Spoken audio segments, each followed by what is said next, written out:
Coming back to the national capital now, even as the probe over the Delhi shelter home deaths gain momentum, political blame game has escalated over the matter even further, with Delhi Minister Saurabh Bharadwaj criticizing the Delhi LG for appointing Rahul Agrawal as the administrator of the Asha Kiran shelter home, questioning why an officer suspended for corruption back in 2016 was given this particular position. Now, Bharadwaj also questioned why the LG had not yet suspended Agrawal, in response to which LG V.K. Saxena has called for immediate action against Agrawal and has ordered a thorough investigation into this particular condition of all the facilities in the national capital as well.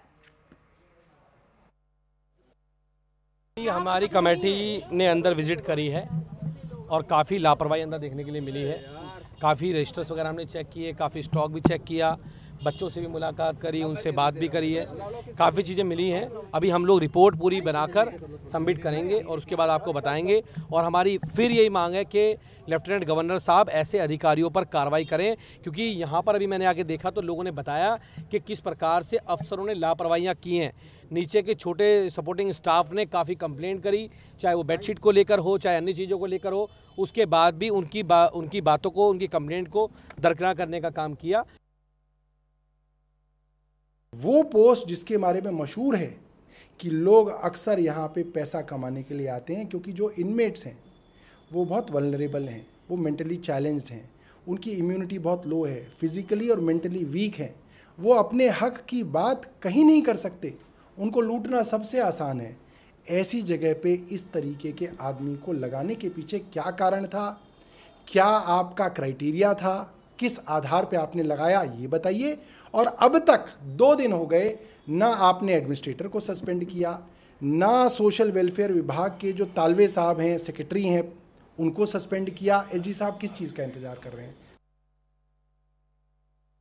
मैं कह रहा हूं, मैं कोई किसी जिम्मेवारियों से उनसे कोई पीछे नहीं हट रहे हैं। हम एक ही बात कह रहे हैं, इस समय में दिल्ली के अंदर अफसरशाही मची हुई है और एलजी साहब के दिशा निर्देश के ऊपर ही सब काम हो रहे हैं।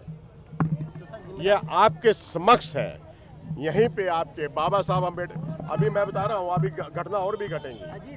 बाबा साहब अम्बेडकर यहाँ पर हॉस्पिटल है, आपके सभी के संज्ञान के अंदर है।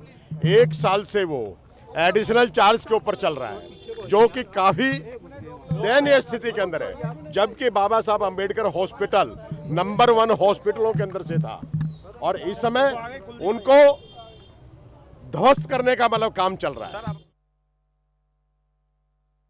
हमारा स्टैंड सीधा सा है, जो दोषी हैं उनके खिलाफ कार्रवाई होनी चाहिए और दिल्ली की सरकार, जिसके मातहत दिल्ली नगर निगम आता है, दिल्ली सरकार आती है, इनकी जिम्मेदारी थी इन व्यवस्थाओं को देखने की। आशा किरण में जो बच्चे मरे हैं उनके बारे में जो जानकारी मिल रही है कि 5 महीने से वहाँ के स्टाफ को तनख्वाह नहीं मिली है। क्या वो देखभाल करेंगे बच्चों की? वो बच्चे जिनको ज़्यादा ध्यान देने की जरूरत थी, उनको गंदा पानी पीने की शिकायत थी, जल बोर्ड को शिकायत की गई, गंदा पानी की वहाँ सप्लाई हो रही थी, जिसकी वजह से डायरिया की भी बीमारी वहाँ फैली। ये नेग्लिजेंसी है, एक आपराधिक मुकदमा वहाँ भी दर्ज होना चाहिए।